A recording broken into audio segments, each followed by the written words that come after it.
ratito y que lo preside Juan Méndez, que lo tenemos ahora conectado a Juan Méndez, porque también este grupo empresario salió a hacer una especie de contrahuelga, ¿no?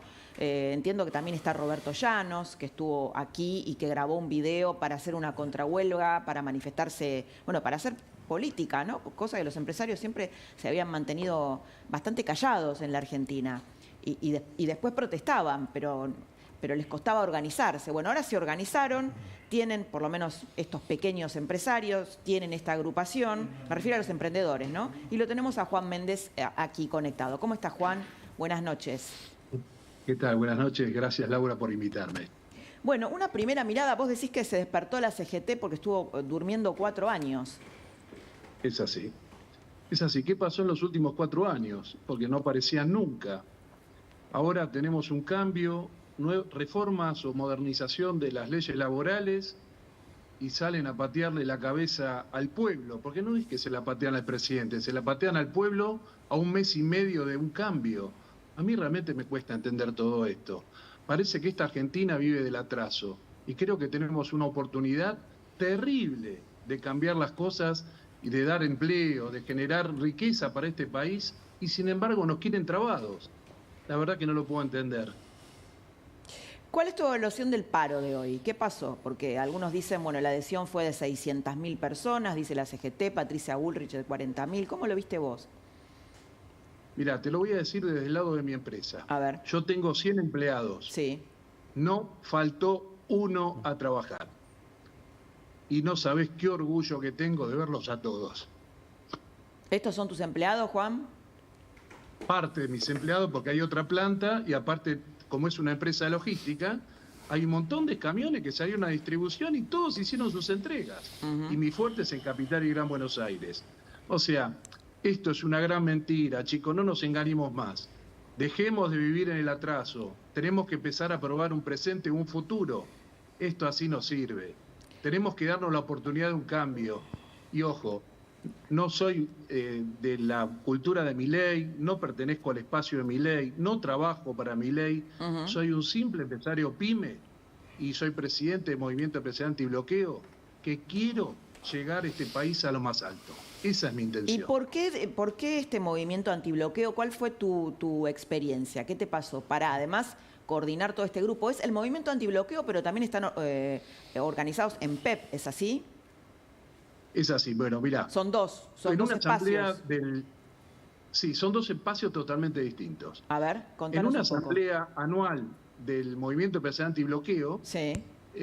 Nos juntamos con el Lacha, con Gustavo Lázari, con Rodolfo Llanos, con Alejandra Badavásquez, que fue bloqueada de la industria láctea, y resulta que nos pusimos a hablar y digo, ¿qué hacemos para tratar de cambiar este país? Ayudarlo a cambiar. Justo había salido el DNU, realmente el artículo 4, la modernización laboral o la reforma sindical, a nuestro criterio es un éxito. Y bueno, desde ahí decidimos juntarnos e ir a patear, te lo voy a decir en criollo, los pasillos de diputados y senadores. Y nos han escuchado casi 40 legisladores. Y bueno, la idea es de acompañarlos. Por supuesto que el DNU no tiene todo maravilloso. Tenía retenciones, tenía un montón de complicaciones para otros sectores. Pero para la reforma laboral y sindical, a nuestro criterio, un éxito. Y decidimos acompañar esa parte. Y bueno, hicimos esa cruzada de juntarnos y salir. ¿Esto cuándo fue, Juan? Esta batalla, ¿Cuándo ¿no? fue? A partir del 26 de diciembre nos juntamos. Y creo que lo contaba Lacha acá recién, que reunieron a unas 2.000 pymes más o menos.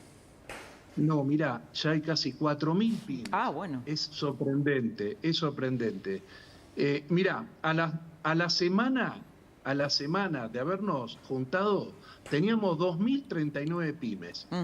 Te puedo asegurar que no te das una idea del ánimo y la fortaleza que te da esto. Es increíble. Rubén, y la verdad, ¿querías comentarle algo? Sí. No, a ver, básicamente, si bien ustedes no están con la Libertad Avanza ni nada por el estilo, y sobre todo por ahí eso me da un poco más de incentivo a lo que le quería preguntar, es cuál es la idea que tienen de cómo va a continuar este proceso. Porque a mí hay algo que me preocupa del gobierno de Javier Milei, es que en medio de las negociaciones y en medio de este proceso forzado de construcción de mayoría continua que va a tener que hacer, un tipo que tiene 38 diputados, esto que estamos viendo ahora es como un laboratorio, pero se va a ir repitiendo cada vez que haya que tomar una decisión. ¿Cómo lo ven desde el punto de vista empresario? Si esto le da estabilidad o es una preocupación continua que tienen por delante. Digamos, lo que tenemos es un Frankenstein político que no lo habíamos tenido nunca, ¿no? Un presidente por un lado, un Congreso por el otro y los gobernadores medio mezclados. Sí. Mira, particularmente, yo te voy a ser franco, no vengo de la política partidaria, no conozco la política partidaria. Desde hablar con los legisladores, todo el mundo remarca de que no hay un diálogo entre el Poder Ejecutivo y el Poder Legislativo. Y a nosotros la verdad que nos sorprende, porque inclusive hemos hablado con Martín Menem, que es el jefe, o sea, el presidente de la Cámara de Diputados, y él nos argumenta que no tiene diálogo. La verdad que, te voy a ser franco, no estoy en esto, no entiendo de esto, pero nos sorprende que este diálogo no haya, no exista. Y la verdad que creo que la gente votó a Milei para hacer un cambio. La votación fue muy contundente y creo que tenemos que darle la oportunidad de empezar a probar sus ideas. Venimos ya con muchos años de atraso y de populismo. Queremos algo distinto. Yo creo que podemos contratar muchas personas, poder dar trabajo. Para mí es un orgullo dar trabajo. Y estamos truncados, como dice el Lacha, tenemos los grilletes puestos y queremos salir. Pero los que tienen que abrir la llave son los que nos gobiernan, el Poder Legislativo, el Poder Ejecutivo, e incluso los sindicatos. Los sindicatos tienen que ceder, dejar también la justicia, Juan. Vos sabés que después del paro, bueno, la justicia invalidó 6 artículos de la reforma laboral del mega DNU y además la jueza con un criterio de que en realidad el DNU lo deben aprobar ambas cámaras, ¿no? Que es un criterio un poco en contra de lo que sucede con los DNU en la Argentina, que en verdad, a ver, si el Congreso no hace nada, digamos, ante el silencio del Congreso, el DNU queda aprobado. Y, digamos, el criterio es distinto. ¿Qué pensás de esta? Porque también la justicia es un tema en la Argentina, de esta resolución judicial. La verdad que no los puedo comprender. Yo creo que, mirá, nos hemos reunido con el primer amparo que hubo, que fue la doctora García Bior y la doctora González, si mal no recuerdo. La fuimos a visitar con el grupo PEP. Nos juntamos más o menos unos 20 empresarios y nos recibieron, nos escucharon. Inclusive los hicimos pensar. Pero sin embargo siguen poniendo trabas, palos en la rueda al crecimiento de la Argentina. Es incomprensible. Yo te puedo decir como ciudadano común. Bueno, hay mucho ahí, digamos, uno lo puede entender porque a pedido de la CGT la justicia invalidó 6 artículos de la reforma laboral del mega DNU de Milei. Y, bueno, serán ratificados, dice la jueza, solo en caso de que los vote el Congreso. Y esto, ¿puedes explicar un poquito, Rubén? En realidad es en contra de lo que sucede con los DNU en la Argentina. Yo calculo que esta resolución va a seguir su camino por la justicia. Cuando llegue a la Corte claramente va a tener que decir que esto es una barbaridad porque la reglamentación de la ratificación de los decretos de necesidad y urgencia, que es una obra maestra de Cristina Fernández de Kirchner como digo obra maestra, entre comillas, irónicamente, como presidenta de la Comisión de Asuntos Constitucionales del Senado en el 2006, los decretos, el uso de los decretos de necesidad y urgencia, tal como quedaron en la Constitución de 1994, no habían sido reglamentados.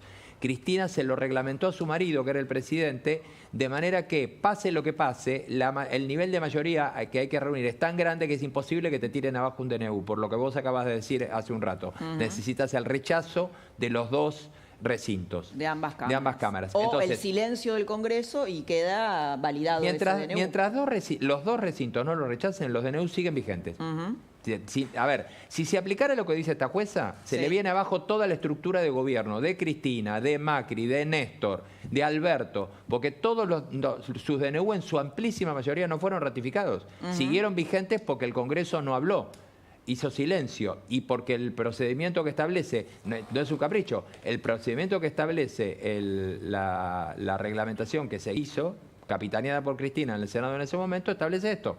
Necesitas que te lo aprueben o que te lo rechacen los dos. Con la aprobación de un recinto ya queda vigente, pero necesitas el rechazo de los dos. Exactamente. Bueno. Esto es lo que queda. Por eso es que calculo que la Corte algo le va a decir a esta jueza si esto llega.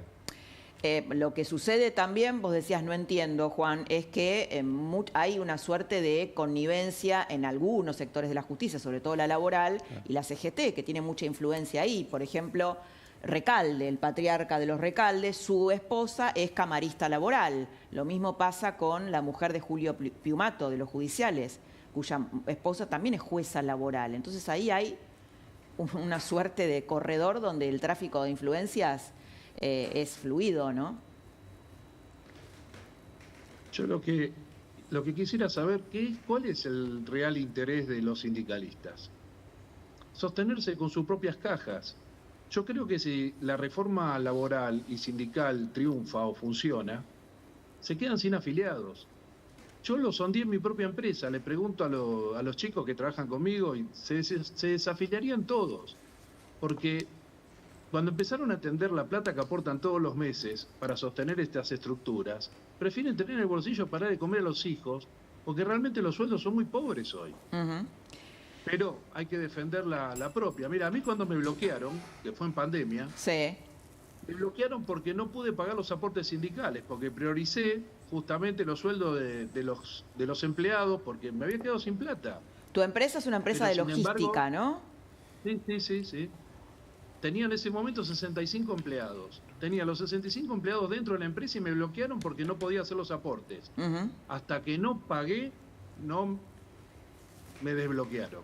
En ese momento no existía el MEAP. Después de ahí, justamente el MEAP me... Te bloqueó el Moyano, los Moyano, ¿no? El clan Moyano. Sí. Bien. Moyano. Es Juan. más, eran 3 tipos con un auto cruzado delante de la empresa que no dejaban mover un solo camión. Y veníamos sin trabajo, con pandemia y sin plata. Pero sin embargo, te digo, prioricé los sueldos, no despedí una sola persona y bueno, tuve que salir a pedir plata prestada para pagarle a estos señores. Lo único que les interesa son sus propios intereses. Los trabajadores, por favor, nada. Está demostrado en pandemia. Fíjense cómo trataron a los camioneros. ¿Qué hicieron por los camioneros en pandemia? Los trataron como basura. Juan. Es una pena ver esto realmente. Muchas gracias, es muy interesante lo que decís y bueno, y también el haber hecho esta experiencia de unir a los emprendedores, a los pequeños productores que se puedan organizar y también hacer oír su voz, ¿no? Que en general siempre son las grandes empresas las que están organizadas y nucleadas. Muchas gracias, Juan, por la charla. Buenas noches. Por favor, gracias a ustedes, muy amables. Bueno, tenemos un material del presidente Javier Milei que